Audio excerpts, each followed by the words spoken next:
అందరికీ నమస్కారం అండి. ఈ రోజున రెండు తెలుగు రాష్ట్రాల్లో ఎవరికీ అర్థం కాని ఒక సమస్య ఏంటంటే డేటా చోరీ అంటే ఏంటి. డేటా అంటే వ్యక్తిగత సమాచారం. రెండు రాష్ట్రాల్లో ఉన్నటువంటి ప్రజలకు సంబంధించినటువంటి వ్యక్తిగత సమాచారం. కేసీఆర్ గారి భాషలో చెప్పాలంటే సమగ్ర కుటుంబ సర్వే ఏదైతే చేశారో ఆ సర్వేలో ఉన్నటువంటి అంశాలన్నింటినీ కలిపి ఒక డేటాలో పెడతారనమాట. అది డిజిటల్ భాషలో ఒక చోట దాన్ని కేంద్రీకరణ చేసి ఉంటుందన్నమాట.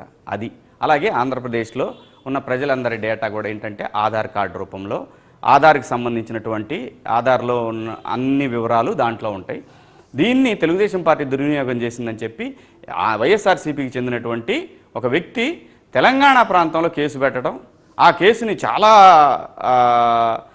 ప్రతిష్టాత్మకంగా తీసుకొని వాళ్ళు విచారణ చేయాలి, మేము అరెస్టులు చేయాలి, మేము ఎంక్వైరీ చేయాలని సిట్టు వేయటం, ఇవన్నీ జరిగిన పరిణామాలు. వీటన్నిటికీ ఒక మూల బిందువు వేరే ఉందండి. ఇది కాదు కేసీఆర్ గారి ఆయన యొక్క అద్భుతమైనటువంటి రాజకీయ చతురతకి ఇదొక చిన్న మచ్చుతునక. అంటే పూర్వం విలేజ్ల్లో ఉండే ఇలాంటి రాజకీయ క్రీడలు. వాస్తవంగా ఇవాళ సమస్య డేటా గురించి కాదు, కేసీఆర్కి ఒక పెద్ద సమస్య వచ్చి పడింది. కేసీఆర్ గారికి ఆ సమస్య ఏంటంటే గడిచిన ఎన్నికల్లో తొలగింపబడినటువంటి ఓట్లు ఏంటి అని హైకోర్టు ప్రశ్నించడంతో ఒక పబ్లిక్ ఇంట్రెస్ట్తో వేసినటువంటి బిల్లు గురించి ఈ రోజున తొందరలోనే తీర్పు రాబోతా ఉంది. దానికి సంబంధించిన విషయాన్ని డైవర్ట్ చేయడానికి ఈ అంశాన్ని బయటికి తీసుకొచ్చారనేది నా అభిప్రాయం. ఎటువంటి సందేహం లేదు. ఇప్పుడు ఇవాళ డేటా అనేది ఒక సిమ్ కార్డు కొనుక్కోవాలంటే పాన్ షాప్ వాడికి మన ఆధార్ కార్డు ఇవ్వాలి, ఇవ్వకపోతే ఇవ్వడు. ఆధార్లో అన్ని వివరాలు ఉంటాయి. ఎయిర్టెల్ దగ్గర ఉంది, రిలయన్స్ దగ్గర ఉంది. రిలయన్స్కి అయితే డైరెక్ట్ ఆధార్ మొత్తం ఇచ్చేశారు, ఆధార్ వివరాలన్నీ ఇచ్చేశారు. తర్వాత కోర్టులో కేసు వేయటం, మళ్ళీ తిరిగి తీసుకుంటే ఒకసారి కాపీ చేసుకున్నాక డేటా ఎక్కడ పోద్ది. డేటా అనేది అమ్ముకోవటం అనేది ఈ రోజున కొంతమంది వ్యక్తులు చేస్తున్నటువంటి వ్యాపారం కూడా, అందులో ఎటువంటి సందేహం లేదు. వాళ్ళు కూడా లైక్ మీకు ఉదాహరణకి ప్రశాంత్ కిషోర్, ఇతను బేసిక్గా ఇతని వ్యాపారం సర్వేలు కాదు, ఇంటర్నెట్ డేటాని అమ్ముకోవటం అనేది అది ఆ సందర్భం తర్వాత మాట్లాడుకుందాం, దాని గురించి సమస్య లేదు. వాస్తవంగా ఈ డేటా ఇప్పుడు 2016లో తెలంగాణ ప్రభుత్వము ఎన్నికల కమిషన్కి కొన్ని ఓట్లను తొలగించే ప్రక్రియ 2017లో మొదలుపెట్టారు. 2016-17లో మొదలుపెట్టారు. ఆ ప్రక్రియకి మూలం ఒక చిన్న వివరణ ఉంది, అది చెప్తాను నేను మీకు. ఇదేంటంటే వాస్తవంగా ఎన్నికల కమిషన్ అనేది ఒక స్వతంత్ర ప్రతిపత్తి కలిగినటువంటి ఒక సంస్థ. 2015లో ఎన్నికల కమిషను ఓటర్కి ఆధార్ లింక్ చేయాలి, ప్రతి ఓటరు ఆధార్ లింకప్ అయి ఉండాలి అనేది ఒక సర్క్యులర్ పాస్ చేసిన తర్వాత అది చూసినటువంటి కేసీఆర్ అప్పుడే ఆయన సమగ్ర కుటుంబ సర్వే అనే దాన్ని చేశాడు. దాన్ని తెలివిగా వాడుకొని ఏదైతే ఇప్పుడు ఇది ఉంది, ఇది చీఫ్ ఎలక్షన్ కమిషనర్కి ఆనాటి రాష్ట్ర ఎలక్షన్ కమిషనర్ బన్వర్లాల్ రాసినటువంటి ఒక లేఖ. ఆ లేఖ ప్రకారం ఏంటంటే ఆయన నాకు ఒకరోజు కేసీఆర్ గారు కాల్ చేసి ఆధార్ ఓటుకి లింకప్ చేయడానికి అన్ని జిల్లాల్లో బాగుంది, కానీ ఒక నిజామాబాదును జిహెచ్ఎంసీలో చాలా మందకోడిగా ఉందండి, జరగట్లేదు అని చెప్పి ఆయన ఎలక్షన్ కమిషన్ కోరటం జరిగిందనమాట. కమిషన్ని కోరినప్పుడు ఎలక్షన్ కమిషన్ తర్వాత జిహెచ్ఎంసీ వాళ్ళతోటి, స్టేట్ గవర్నమెంట్ సెక్రటరీతోటి, అలాగే మిగతా అధికారులందరితో కూడా chief election commissioner state Rajat Kumar or Bhanwarlal ఎవరున్నారు ఆ టైంలో నాకు గుర్తులేదు, వారు వెళ్ళి వారితో కూర్చున్నారు. అంటే ఎలక్షన్ కమిషన్ నామ్స్కి పూర్తిగా వ్యతిరేకం ఒక ఎలక్షన్ కమిషనరు అలా వెళ్ళటం అనేది. ఎలక్షన్ కమిషన్ అనేది స్వతంత్ర ప్రతిపత్తి కలిగినటువంటి బాడీ, ప్రజాస్వామ్యాన్ని ఎన్నికల ప్రక్రియని నిష్పక్షపాతంగా నిర్వహించాల్సినటువంటి ఒక బాధ్యత ఉన్నటువంటి ఒక స్వతంత్ర ప్రతిపత్తి కలిగినటువంటి సంస్థ. కమిషనర్ ఎందుకు వెళ్ళాడు, వెళ్ళాల్సిన అవసరం ఏంటి? ఆ సందర్భంలో ఏం జరిగిందంటే వీళ్ళ ఎలక్షన్ కమిషన్ దగ్గర ఉన్నటువంటి ఓటర్ డేటాని తెలంగాణ ప్రభుత్వానికి, అప్పుడే తెలంగాణ ప్రభుత్వం సమగ్ర కుటుంబ సర్వే అనేటువంటి కార్యక్రమాన్ని జరిపి అందులో అన్ని వివరాలకు సంబంధించిన డేటాని, ఎలక్షన్ కమిషన్ ఇచ్చిన డేటాని దాన్ని రెండింటిని ప్రూవ్ చేసుకొని ఇంతమంది ఫేక్ ఓటర్లు ఉన్నారు సార్ అని చెప్పి ఎలక్షన్ కమిషన్కి చెప్పడం జరిగింది.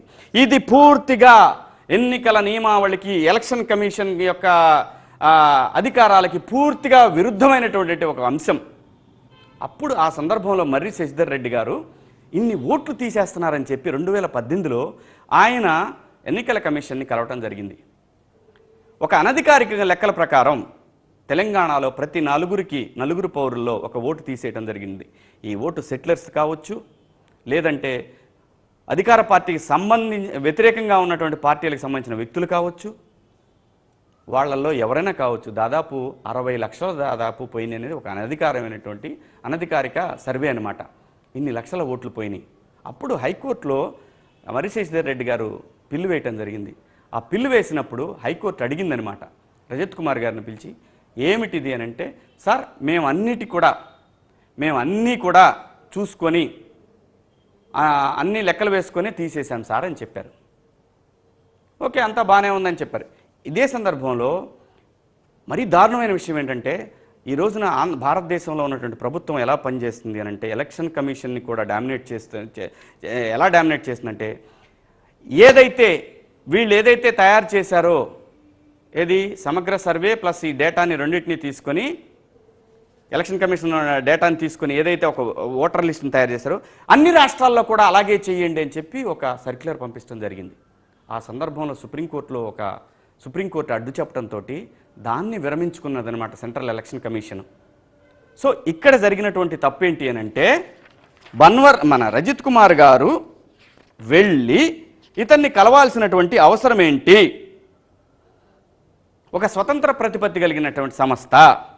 ఇప్పుడు దాదాపు అంతకుముందు SRDH అంటే స్టేట్ రీసోర్స్ డేటా హబ్ అంటే సమగ్ర సర్వేకి సంబంధించినటువంటి డేటాను మొత్తాన్ని కూడా ఈ సంస్థ చేసిందనమాట. ఈ సంస్థ కంట్రోల్లో ఉంటుంది, వీళ్ళ సెర్చ్ ఇంజిన్ కంట్రోల్లో ఉంటుందన్నమాట ఆ డేటా మొత్తం. అసలు ఈ డేటాని ఎలక్షన్ డేటాతో మిక్స్ చేయటం ఏంటి? దానికి ఎలక్షన్ కమిషన్ ఒప్పుకోవటం ఏంటి? ఇది ఐటీకి సంబంధించిన ఐటీ డిపార్ట్మెంటు ఏదైతే తెలంగాణ ఐటీ మినిస్ట్రీ ఏదైతే ఉందో, వాళ్ళు ఏదైతే సమగ్ర సర్వే జరిపి ఇంతమంది దొంగ ఓటర్లు ఉన్నారు, ఇంతమంది మంచి ఓటర్లు ఉన్నారని వాళ్ళకి చెప్పటం ఏంటి? దాన్ని మేము ఫాలో అయ్యామని చెప్పేసి ఎలక్షన్ కమిషన్ చెప్పటం ఏంటి? ఎంత దుర్మార్గం అండి ఇది. ఇప్పుడు వచ్చిన సమస్య ఏంటంటే, కేసీఆర్ గారికి రేపొద్దున హైకోర్టు క్వశ్చన్ చేయబోతా ఉంది, అయ్యా మీరు తొలగించబడ్డ ఓట్లు ఏంటి అని. ఆ ఓట్లకి సమాధానం ఎక్కడ చెప్పాలి? ఆ ఓటర్లు ఎవరు? ఆ ఓటర్లను ఏం చేయాలి? అసలు ఉన్నారా లేరా? లేవు, మా ఓట్లు లేవు అని చెప్పి కొన్ని వందల వేల మంది ఈ రోజున, లక్షల మంది ఈ రోజున ఎలక్షన్ ఓటు నమోదు చేసుకోవడానికి తిరుగుతూ ఉన్నారు. కానీ ఎక్కడా కుదరట్లేదు. ఇది దేశవ్యాప్తంగా ఉన్నటువంటి సమస్య. భారత రాజ్యాంగం పట్ల జరుగుతున్నటువంటి ఒక అమానుషం, ఎన్నికల ప్రక్రియకు జరుగుతున్నటువంటి ఒక అవమానం, ప్రజాస్వామ్యం అనే దానికి విలువ లేనటువంటి ఒక అంశం. మోడీ గారి డైరెక్షన్లో ఇన్ని కార్యక్రమాలు జరగటం అనేది ఇది దేశానికి మంచిది కాదు. విఘ్నులైన రాజకీయవేత్తలందరూ ఆలోచించండి. ఏమిటిది?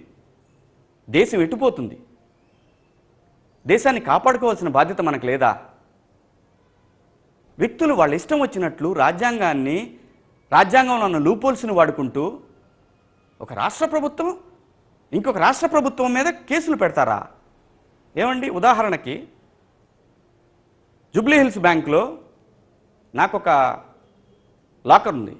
లాకర్ ఎవరో తెరిచిన అనుమానం వచ్చింది. నాకు అనుమానం వచ్చినప్పుడు నేను వాళ్ళని అడిగితే సరైన సమాధానం రాదని తెలిసి బ్యాంక్ మేనేజర్కి డైరెక్ట్గా పోలీస్ స్టేషన్కి వెళ్ళి కంప్లైంట్ ఇచ్చాను. పోలీసులు వచ్చి ఎవరిని ఎంక్వైరీ చేస్తారండి? బ్యాంక్ అధికారులు ఎంక్వైరీ చేస్తారు. బ్యాంక్ అధికారులను ఎంక్వైరీ చేసినప్పుడు బ్యాంక్ అధికారి అంటాడు, ఇదిగోండి సార్, మా దగ్గర ఒక కీ ఉంటుంది, వాళ్ళ దగ్గర ఒక కీ ఉంటుంది, వాళ్ళ ఏం పోలేదు, ఇదిగోండి వాళ్ళ లిస్టులో ఉన్నటువంటి అంశాలు అని చెప్తారు. అలాగే ఎవరో ఒక XYZ అనే వ్యక్తులు వైఎస్ఆర్సీపీకి సంబంధించిన వాళ్ళు తెలంగాణలో కేసు పెడితే దాన్ని స్వీకరించి పక్క రాష్ట్రంలో ఉన్న ప్రభుత్వం మీద పడి డేటా చోరీ అని ఒక డ్రామాని మీరు మొదలు పెడితే ఎంతవరకు సమంజసం సార్ ఇది? సిట్టు వేశారు. గూగుల్ చాట్ విషయంలో కూడా ఎవరు సిట్టు వేయలేదు ఆ రోజున.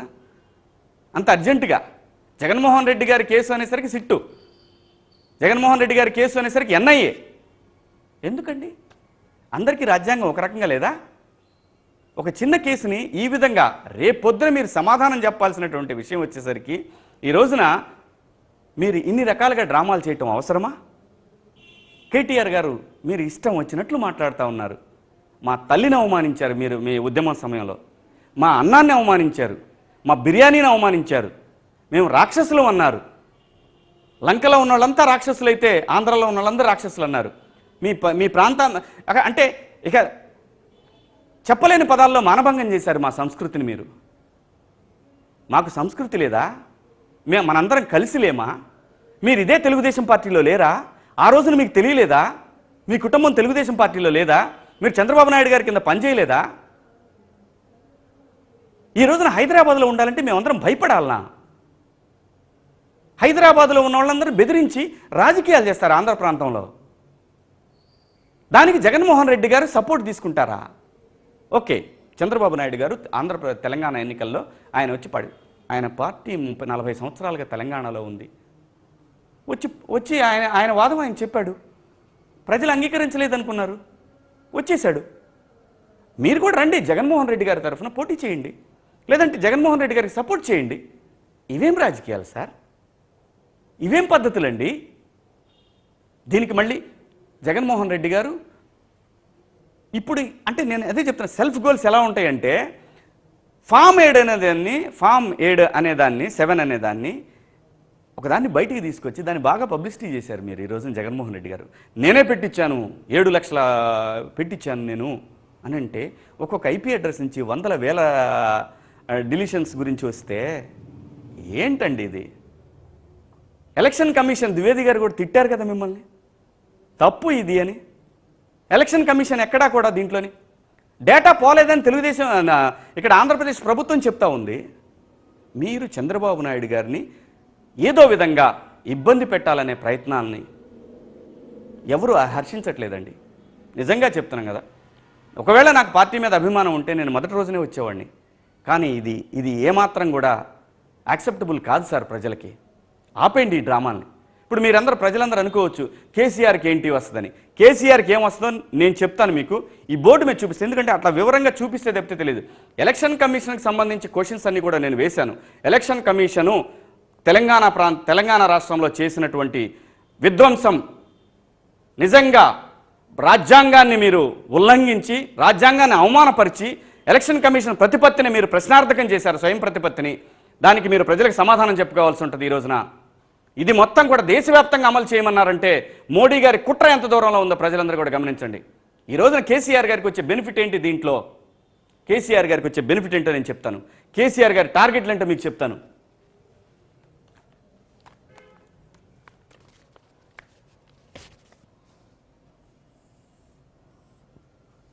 కేసీఆర్ గారు 2019 ఎలక్షన్స్లో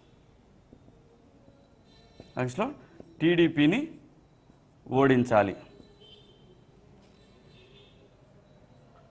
జగన్ని సీఎం చేయటం ఏంటి కేసీఆర్ బెనిఫిట్? 3, సిబిఎన్ని చక్రబంధం చేస్తే డిఫెన్స్లో పడి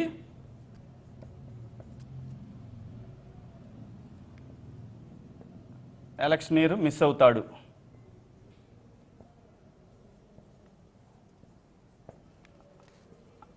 అని, తద్వారా మోడీని సంతోషపెట్టచ్చు.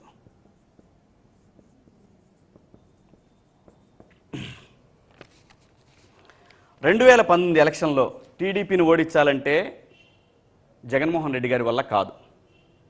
ఎందుకంటే for the first time Chandrababu Naidu గారి పరిపాలనలో పూర్తిగా ప్రజలతో మమేకమై పనిచేసినటువంటి గత 5 సంవత్సరాల పరిపాలన చంద్రబాబు నాయుడు గారిది.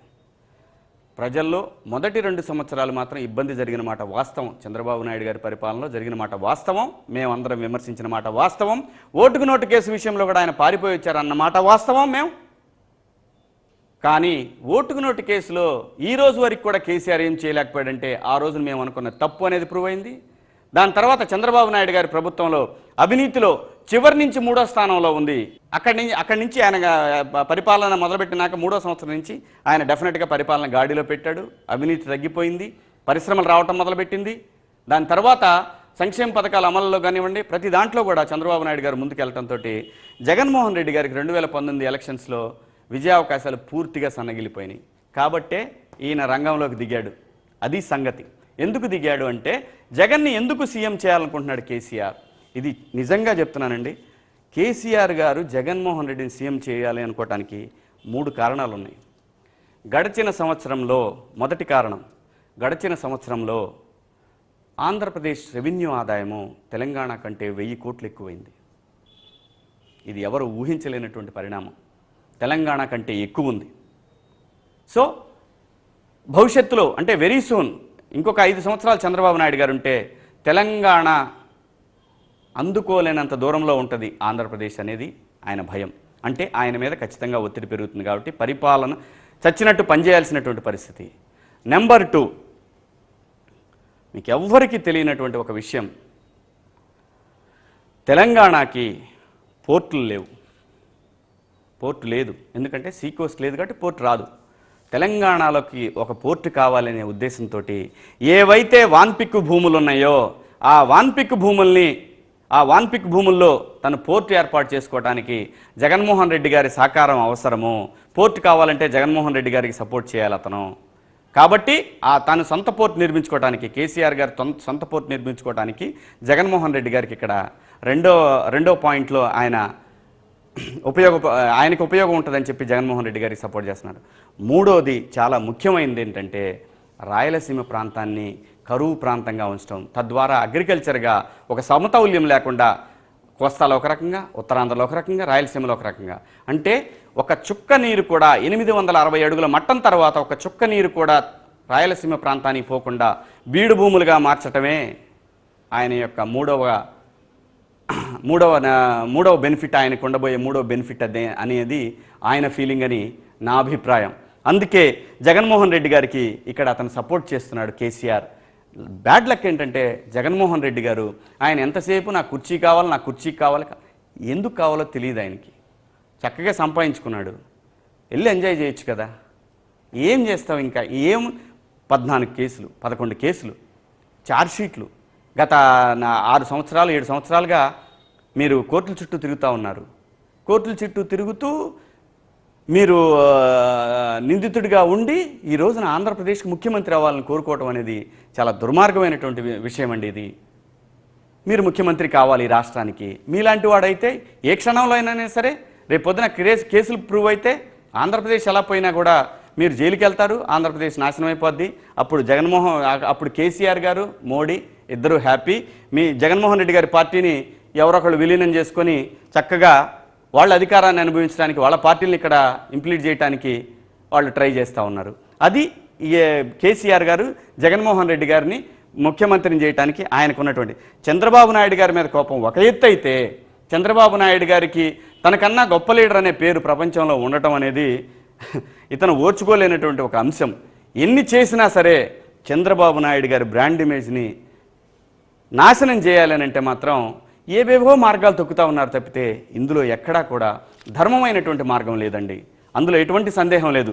మీకు ధర్మంగా ఉన్నటువంటి మార్గం ఏది కూడా లేదు. దాని తర్వాత ఈ విధంగా మూడోది సిబిఎన్ గారిని ఎలక్షన్ చేసుకోకుండా ఇలాంటి అంశాలతోటి ఆయన డిస్టర్బ్ చేస్తే సీట్ల కేటాయింపుల్లో కానీ, సీట్లు ఇచ్చే విషయంలో కానివ్వండి, ఎలక్షన్ నడిపే విషయంలో కానీ, ఎలక్షనీర్ విషయంలో కానివ్వండి, ఆ తర్వాత ఆయన్ని అన్ని రకాలుగా ఇబ్బంది పెట్టడానికి ఈ ఐటీ గ్రిడ్ అనేటటువంటి ఒక కేసును తీసుకొచ్చారు. ఐటీ గ్రిడ్లో ఏం లేదండి, ఏం లేదు. ఒక రాష్ట్రానికి సంబంధించిన సమాచారాన్ని ఆ రాష్ట్ర పౌరులు ఎవరో వాళ్ళ అభ్యర్థన మేరకు పోయి తెలంగాణలో కేసు పెట్టారు. ఈ సందర్భంలో ఇంకో విషయం చెప్పాలి మీకు. ఆంధ్రప్రదేశ్లో మంగళగిరి అనే ప్రాంతానికి ఎమ్మెల్యే ఆళ్ల రామకృష్ణారెడ్డి గారు ఆయన వెళ్ళి నిన్న హైకోర్టులో ఒక పిల్లు వేసి ప్రశాసన్ నగర్లో దాదాపు 120 మంది ఐఏఎస్లు ఐపీఎస్లు వీళ్ళు వైలేట్ చేసి వాళ్ళు ఇళ్ళు కట్టుకున్నారని చెప్పి అక్కడికి వెళ్ళి ఒక హైకోర్టులో కేసు వేశారంటే దానికి కేసీఆర్ గారి అండ లేదా అండి? 120 మందిలో ఒక డీజీపీని టార్గెట్ చేసి డీజీపీ గారు ఏం పాపం చేశాడండి ఆయన ఇక్కడ? ఈ రోజున మీరు ప్రతి దానికి ఒక సిట్ వేసి ముఖ్యమైనటువంటి మరొక సిబిఎన్ గారిని చక్రబంధం చేసేటటువంటి విషయంలో ఇప్పుడు సిట్టు అనే దాన్ని ఒకదాన్ని ఎందుకు వేశారు అని నాకు అనిపిస్తుంది. ఇవన్నీ నా వ్యక్తిగత అభిప్రాయాలు ఇవి. నేను అన్ని చోట్ల నుంచి విన్నటువంటి విషయాల్లో నుంచి నేను నాకున్నటువంటి అభిప్రాయాల్లో సిబిఎన్ గారిని కనుక సిట్టు వేస్తే రేపు ఎలక్షన్ వచ్చే ముందు వారం ముందో 15 రోజుల ముందో నెల ముందో సిట్టు ఒక ఎంక్వైరీ తేలుస్తుందన్నమాట. డేటా చౌర్యం జరిగింది, చంద్రబాబు నాయుడు నేరస్తుడు, దుర్మార్గుడు, ప్రజల యొక్క డేటాను తీసుకెళ్ళి వాళ్ళ యాప్ల్లో వాడుకొని ఎలక్షన్ కమిషనర్తో కమ్మక్కయ్యి ఓట్లను తొలగించి వైఎస్ఆర్సీపీ ఓట్లను తొలగించి ఇన్ని అబద్ధాలు ఇన్ని దుర్మార్గాలు చేశాడని చెప్పి ఆయన్ని ఒక దొంగగా నిలబెట్టేటటువంటి ఒక ప్రయత్నమే ఈ రోజున ఐటీ గ్రిడ్ కేసు అండి. అంతకు మించి ఐటీ గ్రిడ్ కేసులో ఎందుకంటే మంచివాడు ఎప్పుడు టెన్షన్ పడుతూ ఉంటాడు. ఎందుకు నేనేం చేశాను, నేనేం తప్పు చేశాను, ఆ టెన్షన్ని అడ్వాంటేజ్గా తీసుకొని ఎప్పుడైతే డిఫెన్స్ ఆడుతున్నారు అనుకుంటున్నారో కేసీఆర్ గారు రెచ్చిపోతూ ఎఫెన్స్ ఆడటం మొదలుపెట్టాడు. ఆయన ఎఫెన్స్ ఆడినా ఇక్కడ పోయేది ఏమీ లేదు. ఇక్కడ ఆంధ్రప్రదేశ్లో ఉన్నటువంటి ప్రభుత్వానికి కానీ ఆంధ్రప్రదేశ్ ముఖ్యమంత్రికి కానీ వారు ఏమీ చేయలేరు. ఇదంతా కూడా ఆయన వేరే గేమ్ కోసం దీన్ని వాడుకుంటున్నాడు తప్పితే ఈ రోజున తెలంగాణ నేను ఈ సందర్భంలో తెలంగాణ ప్రజలను కోరుతున్నది ఒకటే, డబుల్ బెడ్రూమ్ ఇళ్ళు అని చెప్పి పోస్టర్లు వేశారు. ఎక్కడ కట్టారో చెప్పానండి, నన్ను రమ్మని నేను చూపిస్తాను. ఆంధ్రప్రదేశ్లో 14 లక్షల ఇళ్ళు, 8 లక్షలు కంప్లీట్ అయినాయి, మిగతా 6 లక్షలు అండర్ ప్రొడక్షన్లో ఉన్నాయి. నేను చూపిస్తా 14 లక్షల ఇళ్ళు. మీరు ఏ పథకమైనా తీసుకోండి. మీరు ఈ రోజుకి పింఛన్లు ఇచ్చారా ప్రజలకి? ఇవ్వలా. ఏప్రిల్ తర్వాత ఇస్తా అన్నారు. ఎందుకంటే ఎలక్షన్స్ వచ్చినాక ఇస్తారో లేదో తెలియదు. కానీ ఆంధ్రప్రదేశ్లో జనవరి నుంచే పెన్షన్స్ డబుల్ చేసి ఇస్తున్నారు. అలాగే మీరు ఫీజు రియంబర్స్మెంట్ని పెంచారు. దాని తర్వాత ప్రతి నెల స్కాలర్షిప్లు ఎవరైతే నిరుద్యోగ భృతి ఇస్తున్నారు మీరు ఇచ్చారా? ఈ రోజు కూడా ఏమీ చేయట్లేదు. డబ్బంతా ఎక్కడ పోతుంది? ఎవరన్నా ఆలోచించి ప్రశ్నించాలంటే భయపడాలా? మేము హైదరాబాద్లో కూర్చొని భారతదేశంలో పుట్టిన మేము ఇంకొక రాష్ట్రంలో ఉండాలి అని అంటే మేము భయపడాలా? అది రాష్ట్రం ఎలా అవుతుంది? అది వేరే దేశం అవుతుంది. ఆంధ్రోడు అంటే పాకిస్తాన్ వాడు మాదిరిగా చూస్తూ ఉన్నారు మీరు. ప్రతి ఒక్కదానికి భయపడుతూ బతకాలనా? పొగుడుతూ బతకాలా? మేము మీలాగనే పుట్టాంగా. ఈరోజు కూడా గ్రోత్ చూడండి, ఆంధ్రప్రదేశ్ గ్రోత్ చూడండి. అమరావతికి రండి. మీరు ఒక్క నిర్మాణం చేపట్టారా? ఒక కంపెనీ చెప్పుకోదప్ప కంపెనీ వచ్చిందా తెలంగాణ ప్రాంతానికి? ఒక్క కంపెనీ. మీరు ఎక్కడైనా డిబేట్ పెట్టండి, ఎక్కడ ఏ వేదిక మీద డిబేట్ పెట్టండి, నేను వస్తాను. నేను వచ్చి ఆంధ్ర వాడి సత్తా ఏంటో నేను చెప్తాను. మీరు మీ సత్తా చెప్పండి. నేను తప్పు అని ప్రూవ్ చేస్తే నన్ను ఉరి తీసుకోండి. మీరు తప్పు అని తెలిస్తే మీరు ప్రజలకు క్షమాపణ చెప్పి రాజీనామాలు చేయగలరా? ప్రజల ఆకాంక్షలను పక్కన పెట్టి తెలంగాణ ఉద్యమంలో చనిపోయిన బిడ్డలు కానివ్వండి, తెలంగాణ ఉద్యమంలో బాగుపడిన వాళ్ళు ఎవరో చూడండి. ఇవన్నీ ప్రశ్నిస్తే మమ్మల్ని ఇబ్బంది పెడతారా? ఇవాళ తెలంగాణలో ఉన్నట్టు ఆంధ్ర రాజకీయ నాయకుల్ని ఒత్తిళ్లు చేసి పార్టీలు మార్పిస్తారా? ఇదెక్కడ న్యాయం అండి? జగన్మోహన్ రెడ్డి గారు ఇప్పుడు చెప్పండి, మీరు ఈ రాష్ట్రానికి మీరు ముఖ్యమంత్రి అవడానికి ఒక్క రీజన్ చెప్పండి. 100 రీజన్లు చెప్తా మీరు అవడానికి అర్హులు కాదు అని. 100 రీజన్స్ చెప్తా నేను. ఫస్ట్ కేసుల్లో నుంచి మీరు కడిగిన ముత్యంలా బయటికి రండి. అప్పుడు ఆంధ్రప్రదేశ్ ఎన్నికల్లో పోటీ చేయండి. ఆ ఒక్కటి చేయండి. మీకు బొచ్చెడు వయసు ఉంది. ఇప్పటికి కేసు మళ్ళీ మొదటికి వచ్చింది విచారణకి. ఎప్పటికవుతుంది? చట్టంలో ఉన్న లొసుగులన్నింటినీ మీరు అడ్వాంటేజ్గా చేసుకొని ఈ రోజున ఆంధ్రప్రదేశ్ నేర్పిస్తారా? ఆంధ్రోడు అంటే దొంగనా కొడుకు, ఆంధ్రోడు అంటే దుర్మార్గుడు, ఆంధ్రోడు ఇలాంటి ఒక గ్రడ్జిని ఈ రోజున రేపు పొద్దున పార్లమెంట్ ఎలక్షన్లో కూడా చంద్రబాబు నాయుడిని ఏదో విధంగా బయటికి లాగి ఈ రోజున రేపు చంద్రబాబు నాయుడు గెలిస్తే అక్కడ మళ్ళీ అక్కడ అన్ని సీట్లు అతనికి 25 సీట్లు వస్తే కేంద్రంలో మన తెలంగాణని తొక్కేసి ఎంతకాలం చెప్పుకుంటారు సార్? రేపు పొద్దున మీరు హైటెక్ సిటీ కూడా పడగొడతారని సమాచారం. ఎందుకంటే చంద్రబాబు నాయుడు బ్రాండ్ ఇమేజ్ హైదరాబాద్లో కనపడకూడదు. సార్, చరిత్రను మనం చెరిపేయలేం సార్. మీరు కూల్చగలరేమో కానీ కట్టడాలని, చరిత్రను చెరిపేయలేము ఎవరం కూడా. అది మన భ్రమ, శాశ్వతం కాదు. మనం రాబోయే తరాలు శాశ్వతం. ఆ తరాల కోసం ఏం చేస్తున్నారో చెప్పండి. మీరు మీరు ఇచ్చిన హామీలన్నింటినీ నెరవేర్చడానికి చూడండి. ఎంతసేపు సంక్షేమ పథకాలు, 4 సంక్షేమ పథకాలను పెట్టేసుకొని ప్రజలను అమాయకులుగా చేస్తుంటే ఎవరికి సమాధానం చెప్పాలి? ఎవరు కాపాడతారు రాజ్యాంగాన్ని? ఎన్నికల కమిషన్ ఇలాంటి దుర్మార్గాలు చేస్తూ ఉంటే ఇంకెవరు కాపాడేది? చట్టసభలను ఎవడు కాపాడతాడు? రౌడీల చేతుల్లోకి, గుండాల చేతుల్లోకి వ్యవస్థ వెళ్తూ ఉంటే ఎవరు కాపాడేది? ఈ రాజ్యాంగాన్ని, ఈ దేశాన్ని కాపాడేది ఎవరు? మోడీ గారు ఎంత దుర్మార్గం అంటే ఈ రోజున ఫేస్బుక్ భారతీయ జనతా పార్టీ 5,000 కోట్ల రూపాయలు వెచ్చిస్తూ ఉందండి. ఒక అనధికారిక సమాచారం ప్రకారం 5,000 కోట్లు. ఈ దేశంలో క్లింటన్ వచ్చాడు, బిల్ గేట్స్ వచ్చాడు, బ్రిటన్ ప్రధానమంత్రి వచ్చాడు. అందరినీ చంద్రబాబు నాయుడు గారు అందరినీ రాష్ట్రానికి తీసుకొచ్చి వాళ్ళందరితోటి కూర్చున్నారు. ఒక మోడీ గారు మాత్రం వెళ్ళి జుకర్బర్గ్ను వాటేసుకున్నాడు. ఎందుకు వాటేసుకున్నాడు? ఇది చాలా పెద్ద స్క్రిప్ట్. ఫేస్బుక్ని మొత్తాన్ని కూడా దుర్వినియోగం చేస్తున్నారు. ఎలక్షన్ కమిషన్కి తెలీదా ఈ విషయం? ఎలక్షన్ కమిషన్ ఎవరు అధికారంలో ఉంటే వాళ్ళకి సపోర్ట్ చేసేటైతే ఈ దేశంలో ప్రజాస్వామ్యం చచ్చిపోతుంది, తొందరలోనే దేశం విచ్ఛిన్నం అవుతుంది, ఎటువంటి సందేహం లేదు. గుడిలో ఉన్నటువంటి స్వామిని కాపాడాల్సినటువంటి, స్వామికి తీర్థప్రసాదాలు సేవలు చేయాల్సినటువంటి పూజారి స్వామి కంఠంలో నుంచి కంఠాన్ని కోసి ఆ కంఠాహారాన్ని మిగతా మొత్తాన్ని తీసుకెళ్ళి వెళ్ళిపోతుంటే స్వామికి, గుడికి ఎవరు కాపాడతారు? ఆ స్వామిని స్వామి కాపాడుకోలేనప్పుడు, ఆ ప్రజల్ని ముఖ్యమంత్రి కాపాడలేనప్పుడు, ఆ ప్రజల్ని ఎలక్షన్ కమిషన్ కాపాడలేనప్పుడు ఇంకా రాజ్యాంగం ఎందుకు? ఎలక్షన్ కమిషన్ ఎందుకు? రాజ్యాలుగా చేసేయండి. మోడీ గారు రాజు, మిగతా కేసీఆర్, అలాగే మోడీ గారికి భజన చేసే వాళ్ళంతా సామంత రాజులు, ఎదురు తిరిగిన వాళ్ళు శత్రురాజు. చంద్రబాబు నాయుడు, XYZ, రాహుల్ గాంధీ, వీళ్ళంతా శత్రురాజులు. రాజ్యాలు పోయిన తర్వాత ఏమిటండి ఇది దౌర్భాగ్యం? ప్రజలు మేల్కొనండి. నా సూచన ఒకటే, తెలంగాణ ప్రాంతంలోనైనా ఆంధ్ర ప్రాంతంలోనైనా ప్రజలు మనకి కావాల్సిన అవసరాలు తీరుస్తున్నారా లేదా అనేది ఆలోచించండి. తెలంగాణ అయినా ఆంధ్ర అయినా ఎవడ బతుకు ఆడు బతకాల్సిందే. ఈ లేనిపోయిన వైషమ్యాలను క్రియేట్ చేస్తున్నటువంటి నాయకుల్ని దూరంగా పెట్టండి. గల్లా పట్టుకొని అడగండి. ఆంధ్రలో అయినా తెలంగాణ అయినా, నువ్వు మాకు ఇది చెప్పావు, ఎప్పుడు చేస్తున్నావు? నువ్వు మాకు ఇది చెప్పావు, ఇన్ని ఉద్యోగాలు ఇస్తాను, ఎక్కడిచ్చావు? ఇన్ని పరిశ్రమలు వస్తాయన్నాడు. ఆంధ్ర వాడిని ఒక బూచి కాదా? టోటల్గా మా సంస్కృతిని, మమ్మల్ని, మా తిండిని, మా తిప్పల్ని అన్నిటినీ అవహేళన చేసినటువంటి మీరు ఆ రోజున ఇదే జగన్మోహన్ రెడ్డి గారిని కేటీఆర్ గారు ఇష్టం వచ్చినట్టు తిట్టాడు. వాళ్ళ చెల్లెల్ని తిట్టారు, రాజశేఖర్ రెడ్డి గారిని తిట్టారు, చంద్రబాబు నాయుడు గారిని పొగిడారు. మళ్ళీ ఈ రోజున వస్తున్నారంటే ప్రజలందరూ అర్థం చేసుకోండి. ఇప్పుడు ఎలక్షన్ ఏంటంటే, దౌర్భాగ్యం ఏంటంటే, ఈ రోజున జగన్మోహన్ రెడ్డి గారు ఒకప్పుడు గత 3 సంవత్సరాల క్రితం చంద్రబాబు నాయుడు గారికి ధీటుగా ఒక రాజకీయ నాయకుడిలాగా, ఒక అపోజిషన్ లీడర్ గట్టిగా నిలబడ్డ వ్యక్తి ఈ రోజున పక్కకు వెళ్ళిపోయి చంద్రబాబు నాయుడు గారు వర్సెస్ కేసీఆర్ గారు అన్నట్టు ఆంధ్రప్రదేశ్లో కూడా అయిపోయింది ఎలక్షన్స్. జగన్మోహన్ రెడ్డి గారి పాత్ర చాలా నామమాత్రంగా మిగిలిపోయింది. ఈ రోజున కేవలం సెల్ఫ్ గోల్ ఇది. జగన్మోహన్ రెడ్డి గారి మరో సెల్ఫ్ గోల్ ఇది. ఎన్నికల కమిషన్ నుంచి తప్పించుకోవడానికి, కోర్టు నుంచి తప్పించుకోవడానికి మొదలుపెట్టినటువంటి ఒక డ్రామా ఈ ఐటీ గ్రిడ్ అనేది. ఎవరిని ఏమీ చేయలేరు. కేవలం రేపు పొద్దున ఎలక్షన్స్లో చంద్రబాబు నాయుడు గారు డేటా చోరీ చేశారు, దొంగ అని చెప్పేది ఏదైతే వెన్నుదన్నును వెన్నుపోటుగా మార్చారో అదే చందంగా ప్రతిదాన్ని అలా తీసుకొచ్చి అలా ముళ్ళు పెట్టి ప్రజల్ని అమాయకులు చేయని ఒక ఫోబియా క్రియేట్ చేస్తున్నారు. ఒక ఆర్టిఫిషియల్ అనుమానం, ఎవరికీ తెలియనటువంటి భాషలో ప్రజల్ని తప్పుదోవ పట్టించడానికి ఎన్నుకున్నటువంటి మార్గం. దొంగ అని 1000 సార్లు అనగానే దొంగ అయిపోతారండి. చట్టం, రాజ్యాంగం.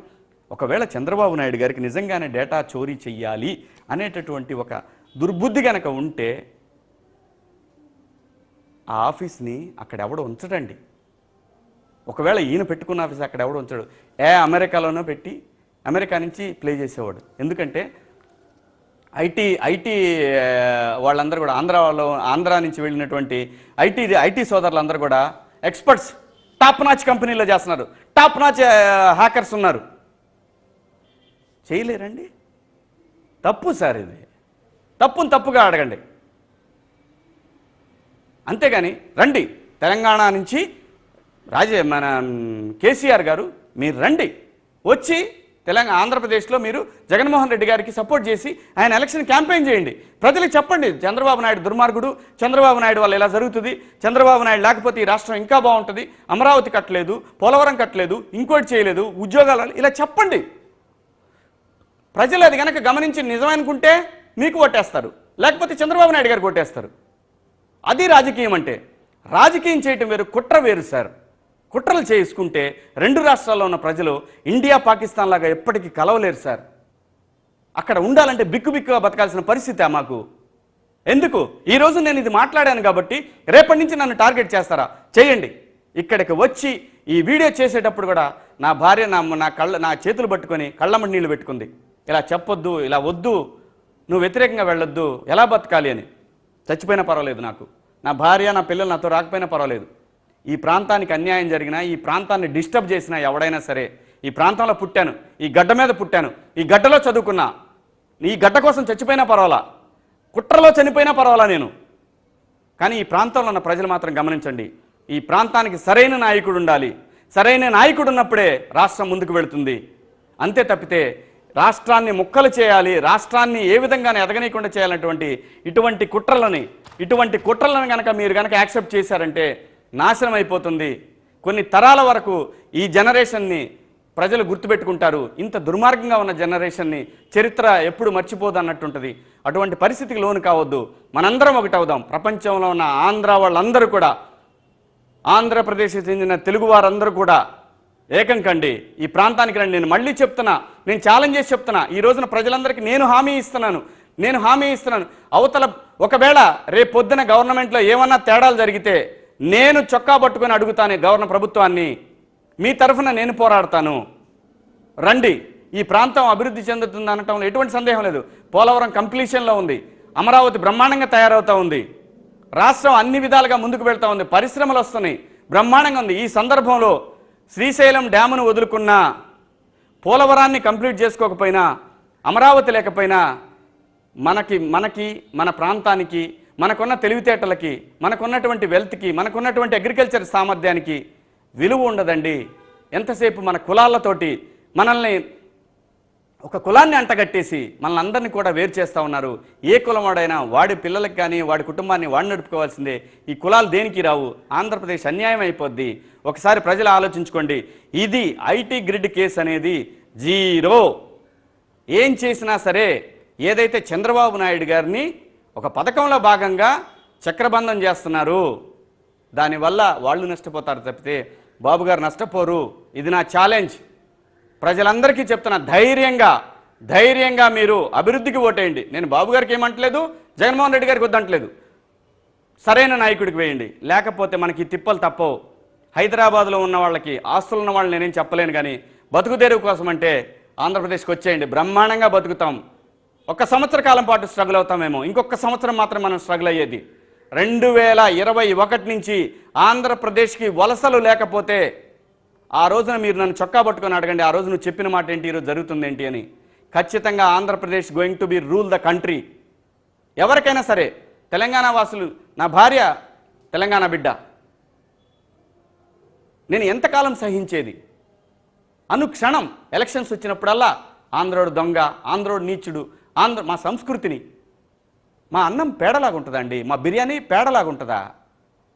ఎప్పుడన్నా అన్నామా తెలంగాణ వాళ్ళ గురించి? తెలంగాణ ఫుడ్ అద్భుతంగా ఉంటుంది. తెలంగాణ చేతితో తింటున్నాను నేను రోజు. బ్రహ్మాండమైనటువంటి ప్రజలు నన్ను కన్న కొడుకు కంటే ఎక్కువగా చూసుకున్నారు మా అత్తగారు. తెలంగాణ ప్రజలకిను ఆంధ్ర ప్రజలకు కాదు ఇక్కడ పోరాటం. కేసీఆర్ గారి నాయకత్వానికి, కేసీఆర్ గారి కుర్చీకి, చంద్రబాబు నాయుడు గారికి మధ్య జరిగేటటువంటి పోరాటాన్ని ప్రాంతాల వారుగా మాత్రం కట్టకండి. ఐటీ గ్రిడ్ అనేది జీరో. ఎవరు ఎక్స్ప్లెనేషన్ ఇచ్చుకోవాల్సిన అవసరం లేదు. ఏం చేసుకుంటారో చేసుకోండి. జరిగేది మాత్రం ఒకటే, చంద్రబాబు నాయుడుకి సిట్ వేసింది ఏంటంటే, సిట్ అది ఒకటే రీజను. సిట్టు చంద్రబాబు నాయుడు గారు దొంగగా తెలుసుదండి, ఇంత మించేది. వాళ్ళ ప్రభుత్వం, అక్కడున్న ప్రభుత్వం చంద్రబాబు నాయుడు గారిని దొంగనక దొర అంటారా? సంబంధం లేని కేసు దాన్ని మీదేసుకొని దొంగ అని చెప్తారు ఆయన్ని. సో కాబట్టి భయపడాల్సిన పని లేదు. హ్యాపీగా మీ ఎలక్షన్ మీరు చేసుకోండి సార్. Thank you.